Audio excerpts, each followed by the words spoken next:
Estamos iniciando mais um programa Momento da Cidadania, pela TV Gente da Gente, a sua revista eletrônica.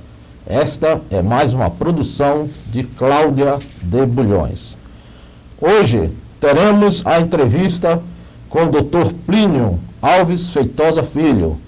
Ele é o delegado da Receita Federal em Alagoas e estará aqui presente falando sobre a declaração do Imposto de Renda de Pessoa Física 2014. Este é um assunto muito interessante para todos que têm que declarar o seu imposto de renda. E para o contribuinte ficar sabendo as suas informações corretas para que não venham a cair na malha fina da Receita Federal. Então fiquem ligados e assistam toda a entrevista na TV Gente da Gente. Dr. Plínio, seja bem-vindo aqui na TV Gente da Gente e faça aí as suas palavras iniciais. Bom dia. A Receita Federal, mais uma vez, procura inovar no sentido de facilitar a vida do contribuinte e para que esse contribuinte tenha com muito mais facilidade a prestação das suas informações no tocante ao imposto de renda. Bom dia. Dr. Plínio, qual é o período da declaração do imposto de renda 2014? Iniciou agora no dia 6 de março e vai até o dia 30 de abril. Para este ano, quais serão os meios disponíveis que o contribuinte tem para declarar o seu imposto de renda? Alguma novidade para esse ano? Dentro das novidades que nós temos para esse ano, a primeira delas diz respeito à declaração pré-preenchida. Essa declaração, ela é feita no programa gerador normal. O contribuinte pode acessar uma área do portal da Receita Federal chamado ECAC e nesse portal ele pode baixar um arquivo e esse arquivo já contém as informações das fontes pagadoras. Quando ele baixar esse arquivo, ele importará para a declaração e a declaração terá seus campos todos povoados pelos valores que nós temos nesse arquivo. Uma segunda possibilidade de fazer a declaração seria o que se chama declaração assistida. Essa declaração ela diverge um pouco da pré-preenchida porque o programa gerador não vai receber esse arquivo do ECAC como foi falado há pouco. Entretanto, o contribuinte pode solicitar à fonte pagadora um arquivo da fonte pagadora com relação aos rendimentos que ele obteve daquela fonte pagadora e importar também para o programa gerador. Seria uma segunda alternativa. Uma terceira seria preencher a declaração nos moldes que já vinha fazendo no ano passado. Ou seja, ao invés de termos arquivos eletrônicos, nós teríamos papel. Então, a fonte pagadora fornece o papel ao contribuinte, os bancos também, e a partir daí ele vai digitar todos esses dados para a declaração. E desde o ano passado, nós temos uma outra possibilidade de ser preenchida a declaração, é o MIRPF. Esse MIRPF é uma forma de declarar através de dispositivos móveis, seria tablet ou então smartphones. O contribuinte poderá preencher, claro que em todo caso poderá ser utilizado o MIRPF, porque há ainda algumas limitações, mas se compararmos com esse MIRPF que foi utilizado ano passado para agora, poderíamos dizer que 90% dos contribuintes podem fazer a sua declaração através desse MIRPF, que, como já disse, feito através de dispositivos móveis. Professor Plínio, nós sabemos que alguns contribuintes têm o certificado digital. É possível também fazer a sua declaração através de certificado digital? Na primeira forma de declarar, que seria a declaração pré-preenchida, há necessidade do certificado digital. Ele, para acessar essa área restrita da Receita Federal, onde tem os seus dados, ele terá que ter o certificado digital. Ou, alternativamente, ele poderia ter também, passar para alguém uma procuração, não é? Essa procuração também é uma procuração eletrônica, onde a pessoa que vai ser o procurador também deverá ter certificação digital. Só acessará esse ECAC nessa possibilidade. Agora, nós teríamos essas 3 formas iniciais de declarar. Ele poderá também entregar essas declarações através de certificação digital. Quer dizer, ele pode buscar os dados através da certificação, mas também poderá entregar a sua declaração através de certificação digital. Doutor, temos notado que, pela explicação do senhor, que algumas informações já estão no site da Receita. Mesmo assim, o contribuinte, ele procura a Receita para tirar suas dúvidas, porque eu vejo que quando abrimos o site, estão lá todas as informações pertinentes à declaração.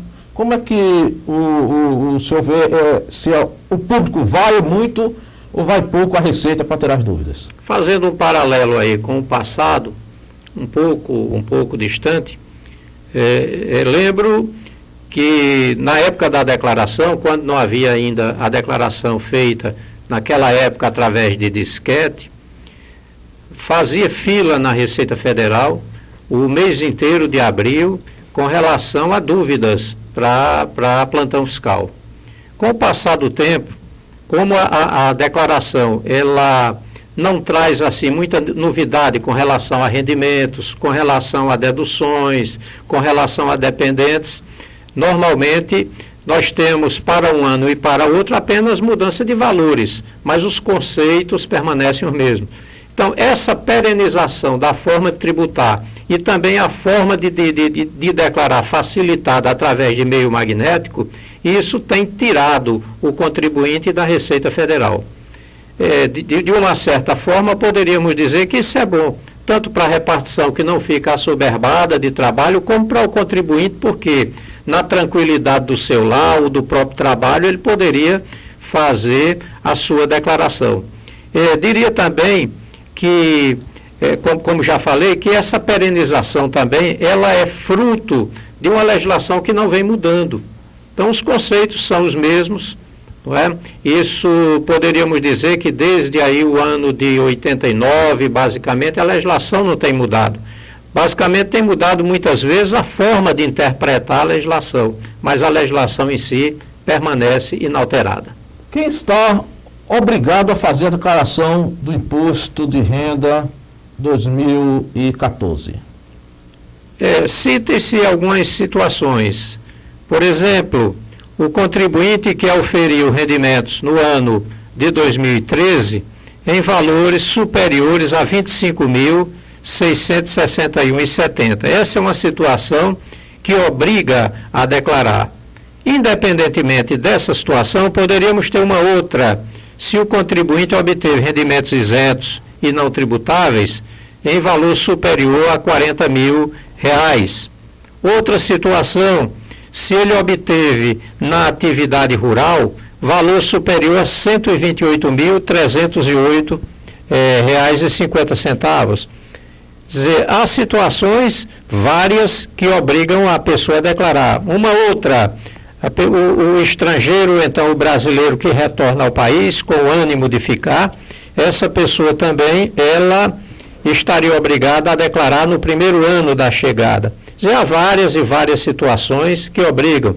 Quem apura ganho de capital, aliena um imóvel, vende um apartamento, faz uma permuta de uma casa por um apartamento, tudo isso aí poderá obrigar a declarar desde que haja ganho de capital.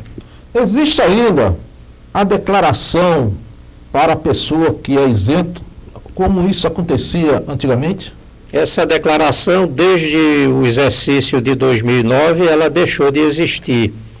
Hoje, aquelas pessoas que não se encontram dentro de uma condição de obrigatoriedade, elas não precisam prestar nenhuma declaração à Receita Federal. Doutor Plínio, Ainda há pessoas que pensam, né, que a idade é um limitador para fazer a sua declaração de imposto de renda. Isso tem acontecido? É dúvida do pessoal? Como é que é isso? Essa é uma dúvida corriqueira. O contribuinte acha que, ao atingir determinada idade, ele deixa de apresentar a declaração. Isso não é verdade. Por exemplo, um contribuinte que tenha rendimentos isentos, moléstia grave, por exemplo, esse contribuinte aí com moléstia grave, mesmo que ele esteja isento de pagar, pode não estar isento de declarar. Então, se ele tem um rendimento superior a R$40 mil no ano, mesmo sendo todo isento, ele é obrigado a fazer sua declaração. Quais são, doutor Plínio, os documentos necessários para fazer a declaração do imposto de renda? Para a elaboração da declaração, se ele fizer, por exemplo, recebendo os papéis como vinha até o ano passado, ele vai precisar dos informes das fontes pagadoras, ele vai precisar de informe também de bancos, de dinheiro que ele tenha depositado ou aplicado no banco. Ele vai precisar também ter os recibos de despesas médicas, ele vai precisar ter também os recibos de instrução de colégio, de filho, etc. Quer dizer, todo e qualquer documento necessário ao preenchimento da declaração, ele terá que ter em mãos. E, além disso, terá que guardá-los durante aí 5 anos, para que a Receita, encontrando alguma divergência, solicite esses documentos do contribuinte. Existe uma data para que esses documentos sejam entregues ao contribuinte, o banco ou a empresa? Tem uma data fixa para eles entregarem esse documento? A data seria até o último dia útil do mês de fevereiro, para que o contribuinte, no primeiro dia que possa entregar a declaração, já tenha condições de fazê-lo. Então, na realidade, seria até o final do mês de fevereiro. E caso a empresa, o banco, não tenha, assim, entregue essa declaração, sofre alguma penalidade essas empresas ou bancos? O contribuinte deve denunciar e a Receita tomará as suas providências. Como o contribuinte deverá proceder no caso de não receber esses documentos a tempo? O contribuinte fica numa situação difícil para declarar. Ele poderia declarar, por exemplo, para não perder prazo, porque o importante é não perder prazo, porque mesmo que a fonte pagadora atrase essa documentação, mas a relação fisco-contribuinte é uma relação que não admite qualquer intermediário aí. Então, se o contribuinte deixar de declarar no prazo previsto e o fizer fora desse prazo, mesmo que a fonte pagadora tenha alguma culpa nisso, mas quem será autuado aí com relação à multa será o próprio contribuinte. Então, ele deve fazer a sua declaração com os meios que dispuser. Por exemplo, o contra-cheque, ele poderá fazer a sua declaração com os contra-cheques. No momento em que ele fizer essa declaração, ela poderá ou não cair em malha.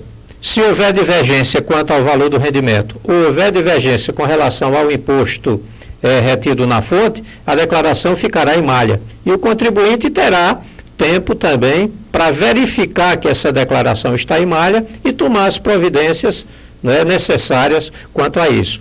Um outro fator que é possível também o contribuinte fazer, além dos contra-cheques, é se dirigir à Receita Federal.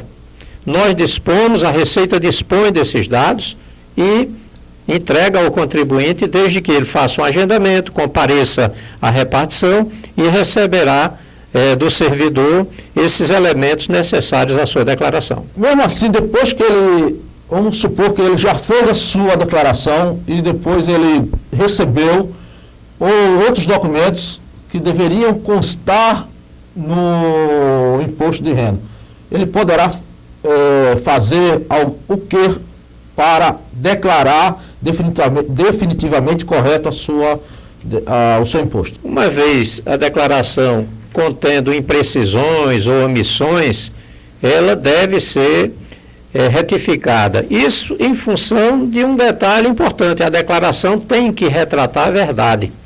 E em retratando essa verdade, não estando a verdade ali declarada, o contribuinte tem sim a possibilidade de retificar. Vale salientar que todas as administrações tributárias modernas, e a Receita Federal aí se inclui também, devem procurar sempre fazer com que o contribuinte busque calcular o seu imposto e recolher o seu imposto de forma adequada e espontaneamente. Além disso aí se tornar mais barato, também exatamente observa na pessoa também a questão do cidadão, é um cidadão. Então a oportunidade é dada para que ele conserte a declaração através do que se chama retificação da declaração. Havendo qualquer distorção, ele deve imediatamente promover essa retificação. Doutor Plínio, agora explique para o nosso público quais são as deduções previstas para a declaração. Para a declaração podem ser deduzidos vários itens, várias rubricas. Por exemplo, a declaração ela poderá ter no modelo completo ou no modelo simplificado. No modelo simplificado, considera-se 20% do rendimento bruto dele e esses 20% correspondem a todas as despesas que o contribuinte poderia ter. Se ele opta pela declaração através do modelo completo, que na realidade ele vai utilizar na prática todas as deduções permitidas, nós poderíamos citar dependentes. Cada dependente do contribuinte tem um valor aí de R$ 2.063,64 para cada dependente. Esse dependente, é bom que se frise, tem que ser aquele dependente que ou seja filho, ou seja um pai, ou seja o avô, quer dizer, ou então um neto, desde que ele tenha a guarda desse neto, ou qualquer uma outra pessoa que se enquadre na condição de dependente e que ele tenha guarda e sustento. Uma segunda dedução que pode ser feita é de instrução. A instrução, nós teríamos a instrução com o próprio dependente e poderíamos também ter a dedução com os dependentes do contribuinte. Uma outra rubrica seria a contribuição previdenciária oficial, também pode ser deduzido. Contribuição à previdência complementar, também pode ser deduzido, a limite. Despesas médicas, a despesa médica não há limite para dedução. Entretanto, só podem ser utilizadas despesas médicas aquelas feitas com o próprio contribuinte ou com os seus dependentes. E temos ainda todas essas deduções faladas até agora, essas deduções referem-se a deduções do rendimento bruto. Mas tem-se mais uma dedução dessas que se dá através do imposto calculado. Seria exatamente a dedução da previdência patronal paga em virtude do empregador doméstico. Também pode ser deduzido. E há também algumas doações que podem ser deduzidas, como, por exemplo, incentivo à cultura, atividade audiovisual, atividade ligada ao desporto e ao estatuto do idoso, também podem ser deduzidos. Doutor Plínio, existem várias dúvidas dos contribuintes em relação a essas deduções. Eu vou aqui fazer algumas perguntas para o senhor em relação à primeira dúvida. Quando é que o filho deixa de ser dependente? Tem uma idade, um exemplo aqui, o filho completou 24 anos, mas ainda estuda na universidade e ainda depende do titular para se manter. Como é que a Receita vê essa relação entre a sua idade, o estudo e a dependência? O dependente, ele pode constar da declaração do titular até a idade de 21 anos, independente de qualquer coisa. Quando ele ultrapassa os 21 anos, ele poderá continuar sendo dependente até os 24 anos de idade, desde que tenha nível universitário, esteja cursando curso superior. O detalhe aqui que deve ainda ser falado com relação a isso seria a facultatividade de se colocar um dependente na declaração ou não.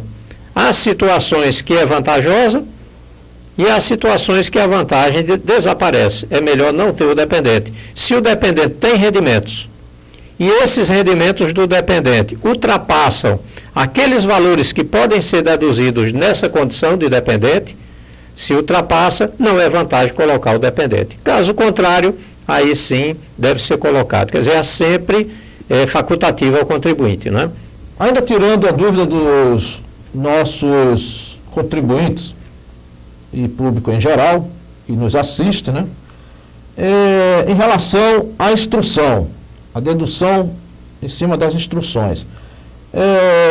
É possível deduzir gastos com cursinhos preparatórios para Enem e também para aprender outro idioma? Houve um tempo que isso era permitido. A partir do ano de 1988, essa dedução passou a ser não mais permitida.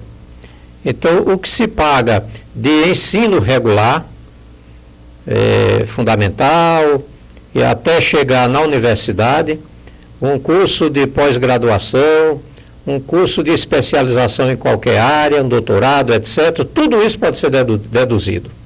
Entretanto, curso de inglês, cursinho para concurso, etc., isso aí não é permitido pela legislação atual. Em relação à empregada doméstica, o empregado doméstico, né? Nós temos aí essas novas leis, né, que estabelecem o empregado doméstico. E o que é que o patrão deve declarar realmente nessa imposto de renda agora de 2014?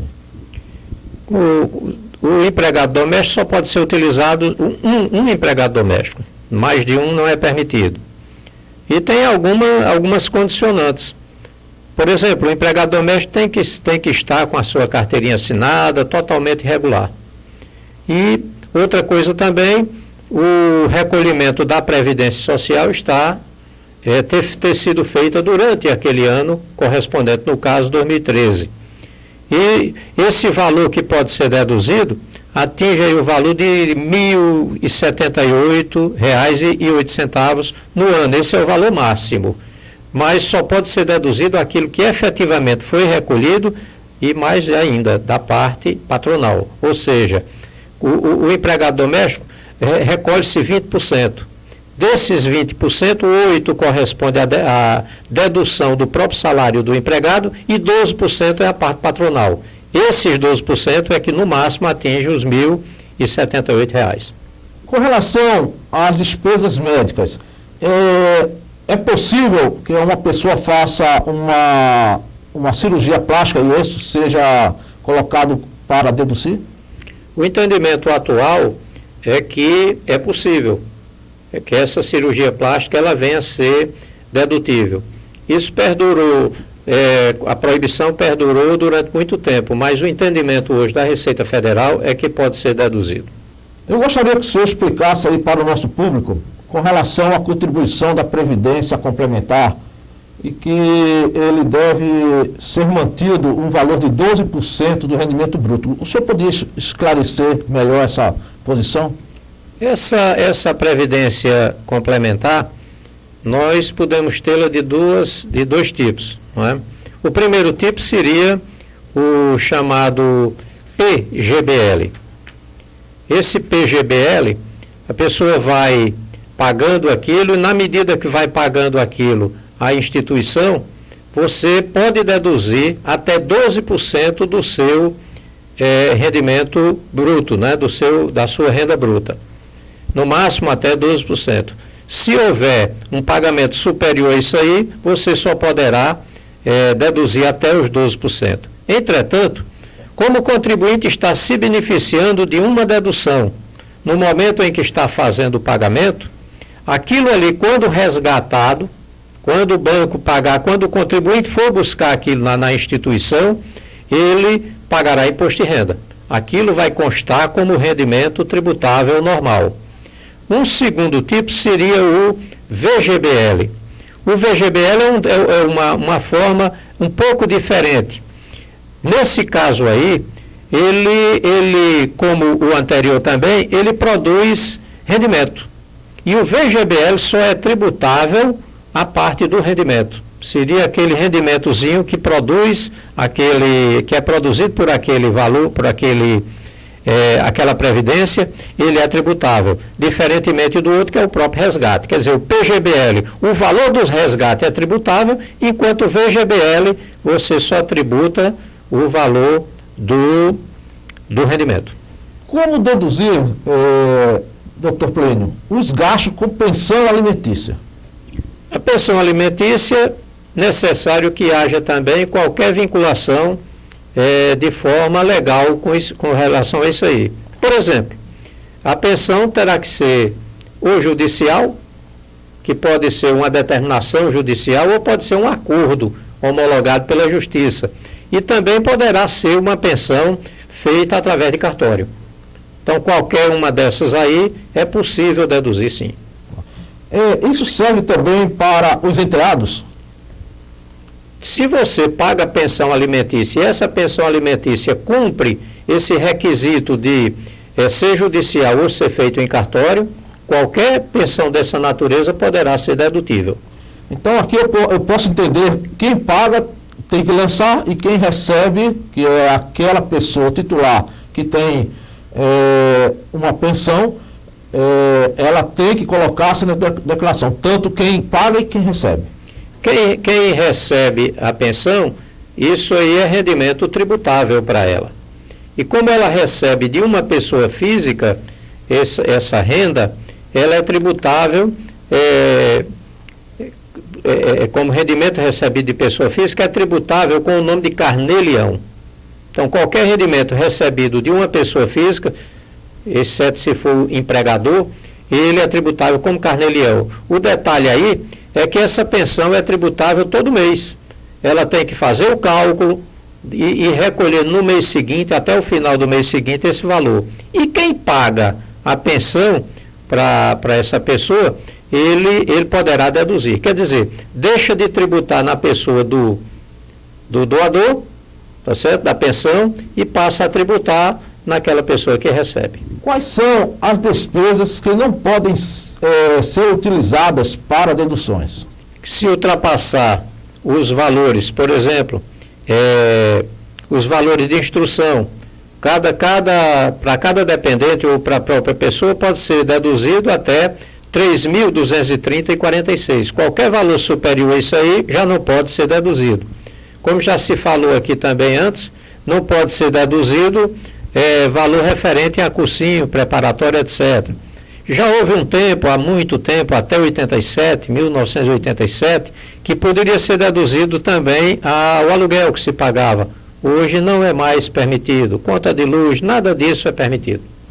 Mesmo não tendo que deduzir essas despesas como aluguéis, compras em farmácia, né, em mercado, quais são as despesas que nós temos que realmente também colocar na declaração? Eu não deduzo, mas eu tenho a obrigação de colocá-las na declaração. Quais são essas? Em regra, as despesas normais que a pessoa faz, teria que ser colocado lá na declaração. Entretanto, em muitas delas não há espaço na declaração para ser colocado, não há campo na declaração para ser colocado. A Receita Federal entende que não é importante saber desses valores. Mas, por exemplo, se a pessoa tem o carnê-leão, um profissional liberal, médico, dentista, engenheiro, qualquer um desses, contador, profissional liberal, ele poderá deduzir no cálculo do carnê-leão todos os valores necessários à manutenção daquela fonte produtora da renda. Então, por exemplo, o que ele paga ao empregado, a recepcionista, o que ele paga de energia elétrica, o que ele paga do condomínio, quer dizer, todas as despesas necessárias à obtenção da receita, ele poderá deduzir. Mas isso para o profissional liberal no momento em que preenche o carnê-leão. E esse carnê-leão, ele vai ser importado para a declaração.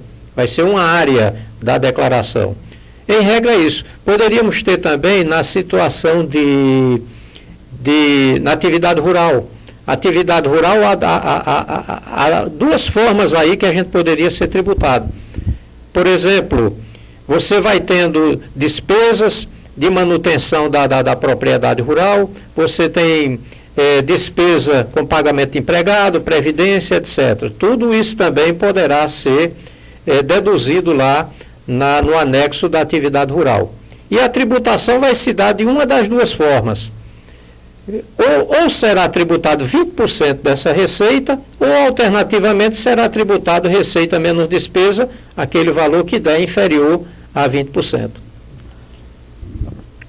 Nessa mesma linha de raciocínio, nós temos visto a instrução que tanto compra de carro e saldos de contas bancárias e poupança, elas têm que aparecer no rol ali da despesa do contribuinte. Na realidade, conta bancária, isso aí deve aparecer como declaração de bens, não é? O veículo também como declaração de bens. O detalhe é que na declaração de bens só podem constar valores originários, ou seja, valores que efetivamente representaram o custo. Um veículo, eu coloco o valor de veículo e vou repetir esse valor de veículo ad eterno. Da mesma forma, uma casa que o contribuinte adquire, essa casa vai constar na declaração dele pelo mesmo valor também ad eterno. Poderá haver alteração desse valor caso efetivamente ele faça uma reforma e possa comprovar aquilo ali com documentos. Que documentos seriam isso? A nota fiscal de aquisição de material, recibos de pagamento de pedreiro, por exemplo, mestre de obra, mas desde que esses recibos identifiquem quem recebeu, qual o serviço que foi prestado, em que data, em que imóvel, quer dizer, especificando bem direitinho aquele valor. Então, poderá ser agregado também ao valor do imóvel. Há muita gente que tem dúvida com relação a isso, Ferrão, e eu aproveito para dizer também, com relação a imóvel. Às vezes a pessoa compra um imóvel que já foi financiado, mas foi financiado por outra pessoa. E você compra ali com o chamado contrato de gaveta. E acha que não deve colocar na declaração. Ao contrário, ele deve colocar na declaração, mesmo que tenha sido um contrato de gaveta. E vai colocar o valor, consignar o valor efetivamente pago por aquele imóvel. O que ele vai, na medida do tempo que ele vai pagando, ele vai incorporando aquele valor, agregando ao valor do imóvel. Isso seria igual a pessoa que está financiando pela rede normal de financiamento, né, de habitação. Serve também para carro essa mesma informação? Para o carro, você, quando adquire um veículo, por exemplo, financiado, você já coloca o valor do veículo total. Coloca o valor total, porque inclusive o valor do veículo, mais os juros. Por quê? Porque aquela prestação é uma prestação conhecida. E se ela é conhecida, dá para você consignar aquilo na declaração. Diferentemente de comprar um imóvel pelo sistema financeiro da habitação. Quando você adquire esse imóvel, você não sabe o juro que vai ter, você não sabe o valor da prestação que vai ter no ano seguinte, etc.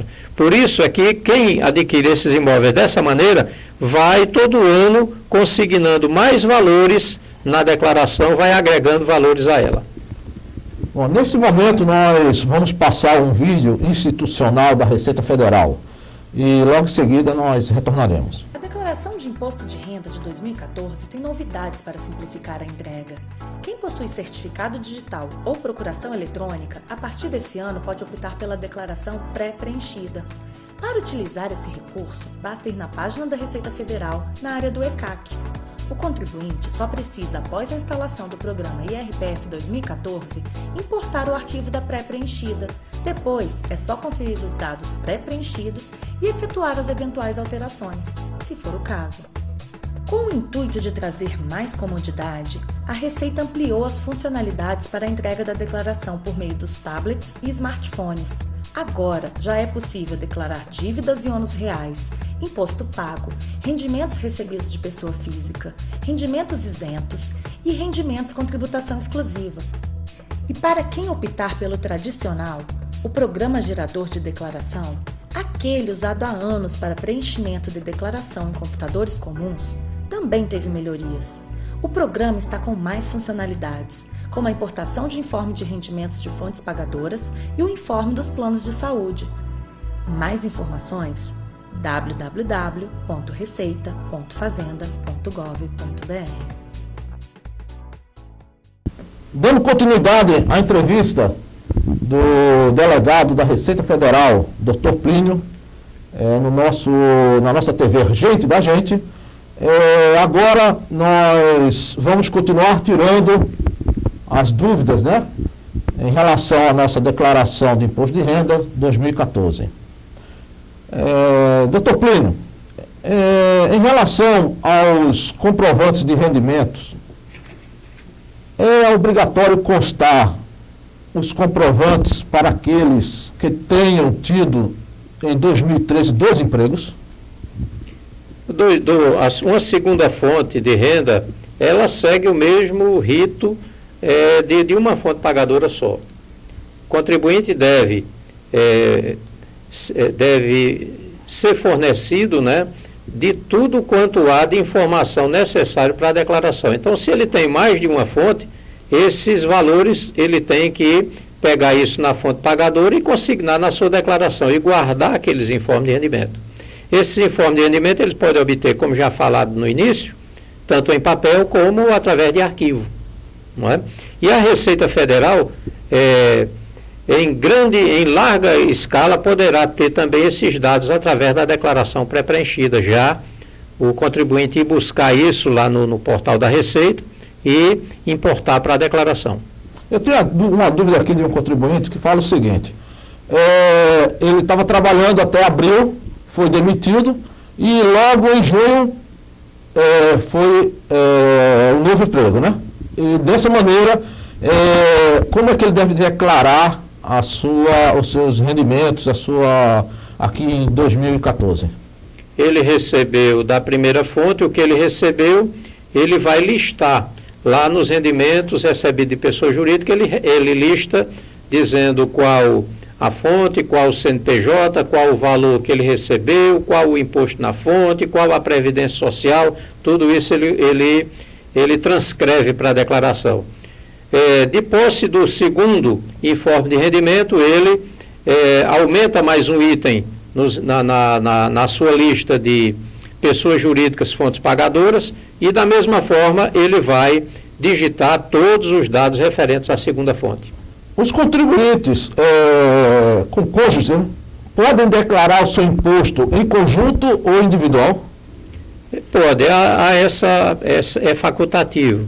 E eles devem fazer simulações para ver se é mais vantajoso fazer a declaração individualmente ou se em conjunto. Eles podem sim.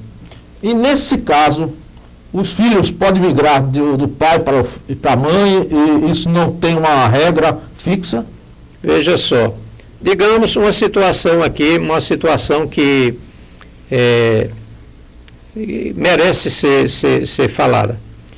Normalmente, se forem filhos comuns, não há problema. Os dois podem ou podem numa declaração só. Mas pode acontecer também de um dos cônjuges já trazer algum filho de um casamento anterior. Nesse caso, ele só poderá consignar esse dependente na declaração em conjunto se aquele cônjuge que no caso, pai ou mãe daquela pessoa, tiver rendimento. Ele não poderá não poderá deduzir aquilo que não apresentou renda para tal. Um filho que está na faculdade e estagiando pelo governo aí, recebendo uma importância que hoje a gente sabe que está em torno de R$400 um estágio feito pelo governo federal. É obrigação do titular declarar do seu dependente esse valor do estágio anual? Se ele quer se aproveitar de deduções de um dependente, ele terá também que incorporar na sua declaração todos os valores de renda daquele dependente. Quer dizer, ao lado aí da dedução, mas também tem que haver o lado do rendimento. Então, o contribuinte, na realidade, ele pode consignar esse dependente, e por isso eu sempre gosto de alertar que o contribuinte deve colocar e fazer um cálculo em separado. É vantagem ou não é? Faz simulação. Eu vou fazer, o contribuinte deve pensar assim, eu vou fazer minha declaração sem o dependente. Depois ele coloca o dependente e compara os valores. Aquilo que for mais vantajoso, ele que siga. Agora, resta aqui uma dúvida, também de outro telespectador, no sentido de que esse estágio, ele é tributado? É tributável. Agora, uma outra dúvida, doutor Plínio. Uma pessoa que recebe um salário mínimo e que, por algum motivo, deixa de receber esse valor e entra na justiça. Depois de alguns anos, ele recebe tudo acumulado e vem ali o imposto de renda na fonte e faz aquela retenção, né, que o contribuinte julga injustiçado. Feita essa retenção, ele tem que declarar, fazer a sua declaração aqui em 2014? Veja como funciona isso. Até o ano de 2009, esses rendimentos recebidos acumuladamente eram tratados como rendimento tributável normalmente.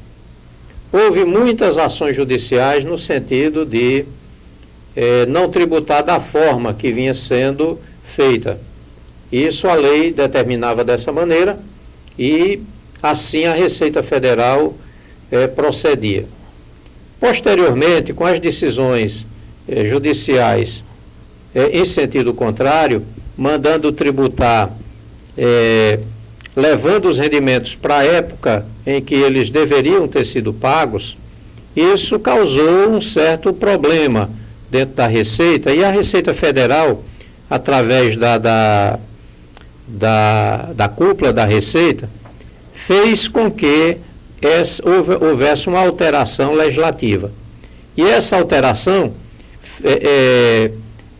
ela ficou da seguinte maneira: isso passou a ser chamado rendimento recebido acumuladamente, e esse rendimento é calculado bem diferentemente dos outros.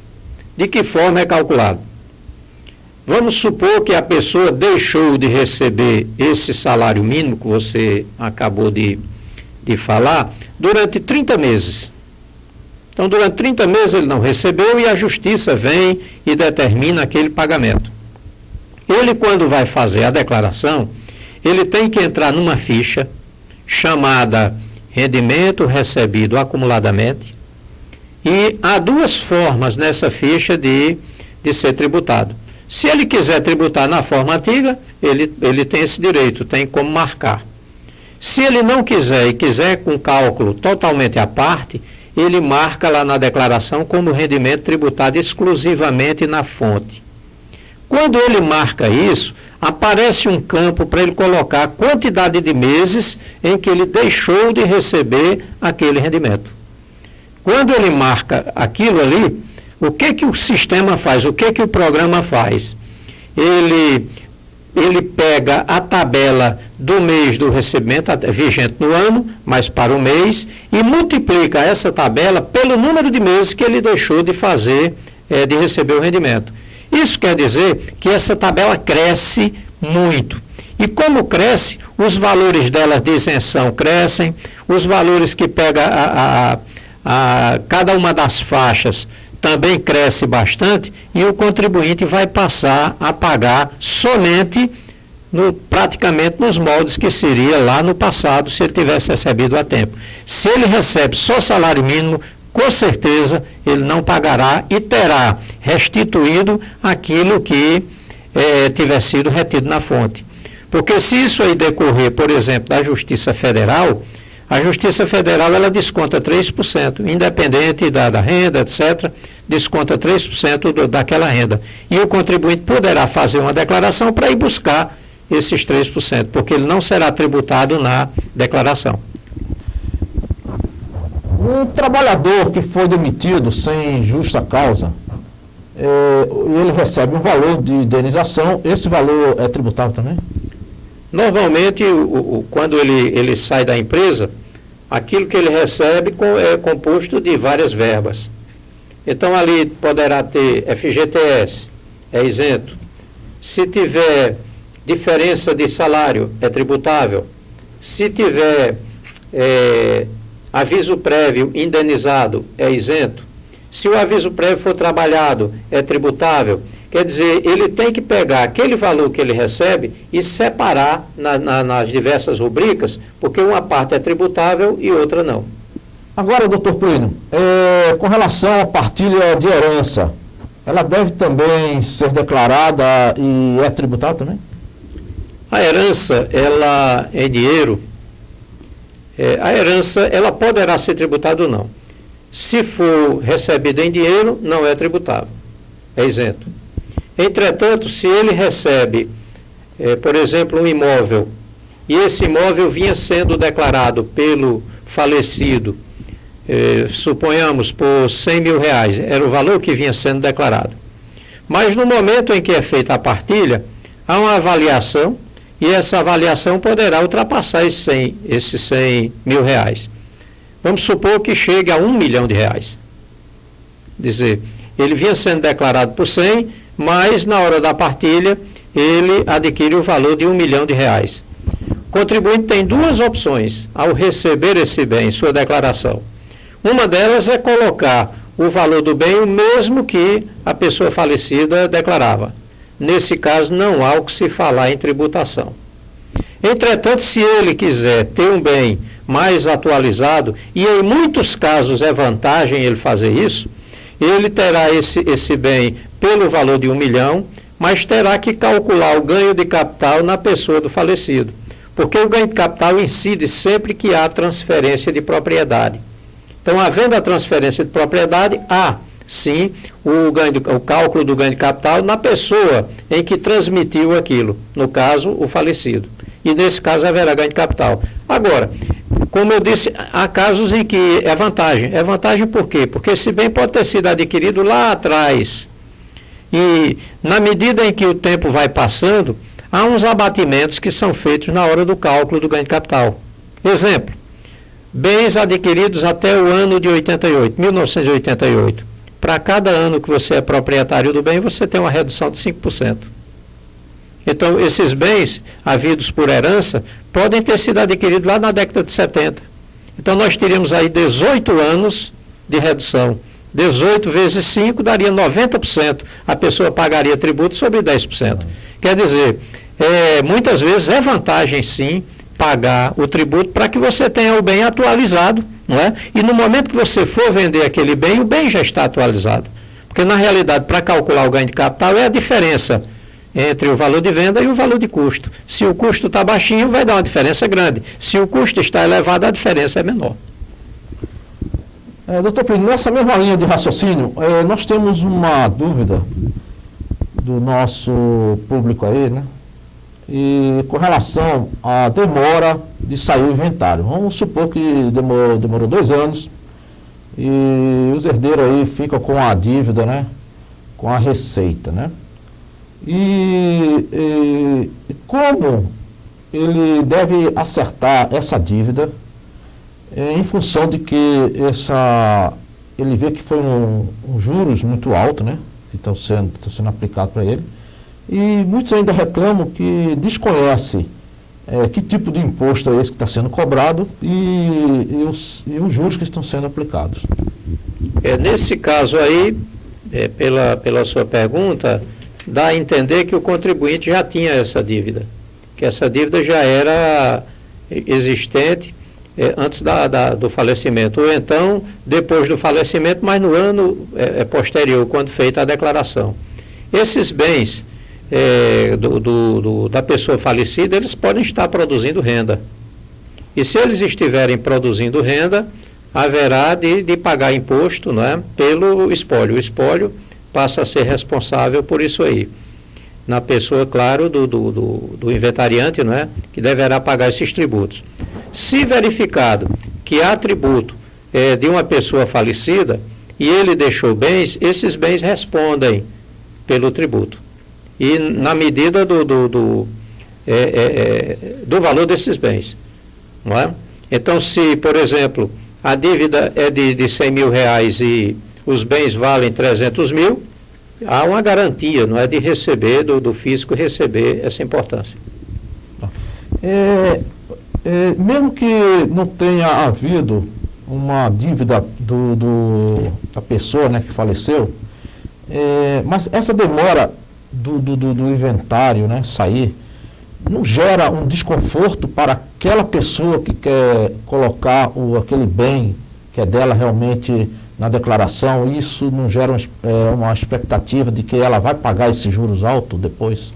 Mas com relação ao fisco, não haverá pagamento, porque o simples fato de pagar, de passar para os herdeiros, ele só calculará o ganho de capital disso aí no momento em que o juiz determinar que aquilo ali passou a ser dos herdeiros. Com o trânsito em julgado da ação, passa a partir daí, ele terá, se quiser colocar na sua declaração pelo valor maior, que eu citei há pouco, não haverá juro. Por quê? Porque o fato gerador vai ocorrer aí com o trânsito em julgado da ação. Então, nesse caso aí, não haverá juro a ser pago não, e nem multa. Doutor Plínio, qual é a diferença entre a opção da declaração completa e simplificada em termos do contribuinte no momento que ele vai decidir? O senhor falou no início que é interessante o contribuinte fazer uma análise qual é o melhor, é o simples ou o completo, né? Então, na visão do senhor como delegado, qual seria a melhor maneira do contribuinte fazer essa análise? Como é que ele pode realmente fazer essa análise? Eu estou fazendo essa pergunta porque reporto o que o senhor falou no início. É simples, é bem simples. Ele deve preencher a sua declaração pensando que ela vai ser completa. Então, ele vai colocar ali na declaração todas as deduções de previdência, de dependente, de despesa médica, ele coloca tudo isso aí, plano de saúde, etc. A declaração, na parte, em toda a tela, nós temos lá uma situação que diz assim, pelo desconto simplificado, daria tanto. E mais embaixo diz, pelas deduções legais, dá quanto? Então, você tem ali na tela os dois valores. Não é? Quando você tem na tela os dois valores ali, você vai optar por aquele que seja mais favorável, ou dando mais restituição, ou dando menos imposto a pagar.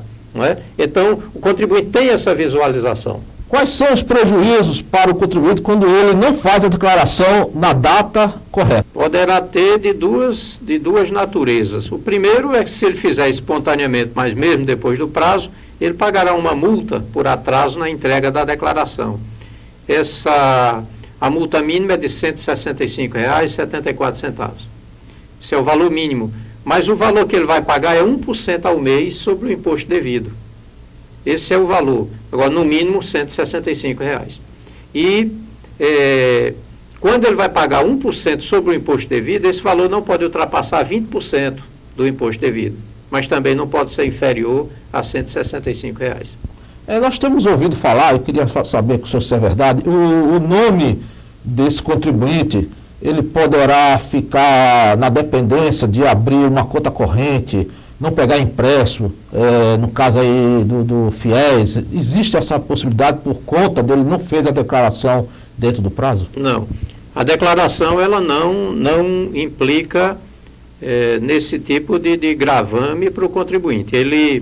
Eles futuramente haverá uma multa pelo atraso na entrega ou pela falta de declaração, e essa multa poderá ser inscrita no CADIM. No momento da inscrição no CADIM, aí ele começa a ter problema também com as instituições financeiras, mas antes do CADIM, não. Agora, com relação à prioridade em receber a restituição de imposto de renda, quem é que tem essa prioridade? O idoso. O idoso, ele prefere a qualquer outro. Tá.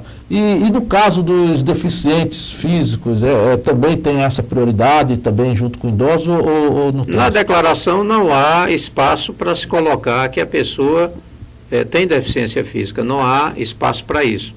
Normalmente o idoso. Agora, há situações também de isenção, não é? Nessas situações de isenção também, aí há prioridade com relação a isso aí, mas o deficiente não. Quem entrega a declaração no início do período, que nós temos aí praticamente 2 meses, tem a prioridade, desde que não caia na malha fina, né? De ser restituído, ou isso não procede em alguns momentos? O primeiro lote, ele sai em junho. No meado de junho, ele está saindo. Esse lote aí praticamente é do idoso. O lote 2 ainda pega boa parte de idosos. Mas, se você entrega logo a declaração, você entra na fila e fica na frente também para receber sua restituição. Agora, como é que podemos fazer o acompanhamento de nossa declaração no site da Receita? De 2 formas pode ser feito. A primeira delas, através de um código de acesso. O contribuinte ele poderá fazer um código de acesso, solicitar um código de acesso na própria internet, na página da Receita. Ele, com esse código de acesso, ele poderá ver, a partir do dia seguinte, se está em malha ou não. E poderá saber também se houve alguma alteração na sua declaração. Interessante dizer que quando você acessa o extrato da sua declaração, e se houver pendência, lá vai aparecer essa palavra, pendência. Quando você clicar nessa palavra, aparecerá qual a pendência e a forma de resolver o problema. Ou esperando a malha, porque muitas vezes acontece uma pendência porque cai em algum parâmetro normal. Você fez a declaração toda certa, mas cai em algum parâmetro que a Receita, a cada ano, estabelece. Ou então, nesse caso aí, se você cair no parâmetro, você aguarda a malha. Mas, às vezes, acontece de ter alguma imprecisão mesmo. E essa imprecisão você tem a oportunidade de fazer a sua retificação. Agora, além disso, além do código de acesso, você também terá, e sempre se incentiva isso, você poderá ter também acesso a todos os seus dados disponíveis na Receita Federal, através também da certificação digital, não é?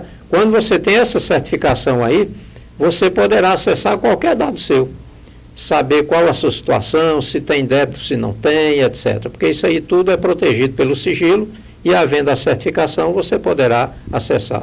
Pela sua experiência, quais são os casos mais comuns de malha fina aí, cair na malha fina? Informação imprecisa da fonte pagadora, poderá ser uma situação. O contribuinte também, de uma certa forma, fazer sua declaração sem muito cuidado, sem muito zelo, também acontece. Outra situação, despesa médica elevada. Essa despesa, embora não haja limite, mas a Receita Federal, ela coloca parâmetros também para, se esse valor for muito elevado, coloca como parâmetro de malha. Coloca também, quando você coloca dependentes, que esses dependentes não têm vinculação, são filhos, etc., não é? Como a gente costuma chamar de menor pobre, então essas pessoas aí também poderão incidir em malha. Quais são as maneiras do contribuinte poder, assim, sair dessa malha fina? Uma forma é, constatando que houve erro na declaração, fazer a sua retificação, acertando, né, a declaração. A outra seria, se ele já fez certo, é aguardar a mesma malha. Agora, interessante é que essa malha só começa a trabalhar no ano seguinte. Então, as declarações entregues agora em 2014, só haverá trabalho de malha disso aí em 2015. Quer dizer, se houver erro, é bom que o faça logo. E se não fizer, a Receita Federal fará de ofício. E quando faz de ofício, via de regra, isso aí gera multa de 75%, se encontrar, por exemplo, omissão de rendimento, se encontrar determinadas situações previstas em lei para aplicação dessa multa. Temos ouvido falar, e queria ver se isso aí é verdade, né? Que a Receita, ela faz o cruzamento com os dados bancários do contribuinte. Isso é verdade ou mito aí? São muitos e muitos cruzamentos. Muitos. São enormes. Não é? O que você imaginar é cruzado. Tudo quanto a informação, que a Receita hoje recebe informação de várias fontes, né? Recebe da fonte pagadora, recebe do próprio contribuinte, recebe do plano de saúde, recebe também quando ele aluga imóvel, ou quando ele aliena ou compra um imóvel. Tudo isso a Receita tem, como também de cartório. Há várias e várias fontes de informação para a Receita e elas são cruzadas. A Receita, ela tem informações de pessoas que sonegam impostos, né? E vocês fazem esse acompanhamento e desse acompanhamento, como é que ficam os dados na declaração de pessoas que sonegam impostos? Uma declaração de um ano, ela não interfere na declaração de outro. Se for verificado um contribuinte, alguma imprecisão na sua declaração, eu não vou chamar nem de sonegação. Se houver essa imprecisão, aquilo é consertado ou pelo contribuinte ou, se ele não fizer, pela Receita Federal. Agora, aquilo que aconteceu naquele ano, de forma nenhuma, acende luz amarela ou vermelha para o contribuinte nos anos seguintes, né? Quer dizer, cada declaração é tratada como se fosse contribuintes diferentes. Doutor Plínio, o nosso tempo já está acabando, infelizmente nós temos que encerrar esse papo que foi aqui maravilhoso na nossa TV Gente da Gente. Obrigado. Aproveito a oportunidade e gostaria que o senhor levasse os nossos cumprimentos aos integrantes lá da Receita, porque reconhecemos que os senhores, né, fazem muito pelo cidadão, informando, né, ajudando o cidadão. Então todos estão de parabéns lá na Receita e agradecemos pela sua presença, que muito nos honrou aqui com a sua disposição em falar sobre a declaração de imposto de renda de pessoa física de 2014. E o nosso microfone está aberto aí para as suas considerações finais. O contribuinte, ele, como já disse, acredito que já por 2 oportunidades hoje, é visto pela Receita Federal como um cidadão. Ele, independente de qualquer coisa, é um cidadão. E, em sendo assim, a Receita vem a cada ano aprimorando os seus meios para atingir o cidadão no sentido de fazer com que ele, espontaneamente, cumpra com todas as suas obrigações de natureza tributária.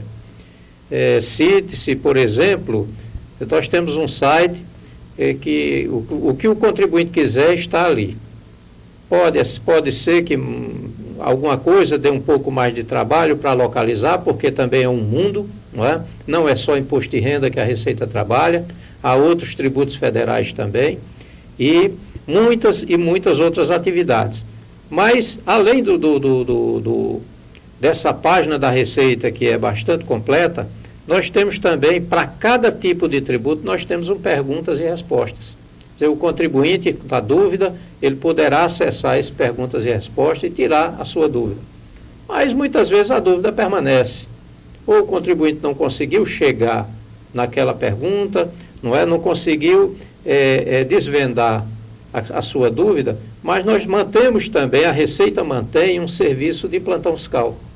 Funciona de 7 até 1 hora da tarde, né, às 13 horas, e o servidor, um auditor da Receita, estará lá esperando exatamente para isso.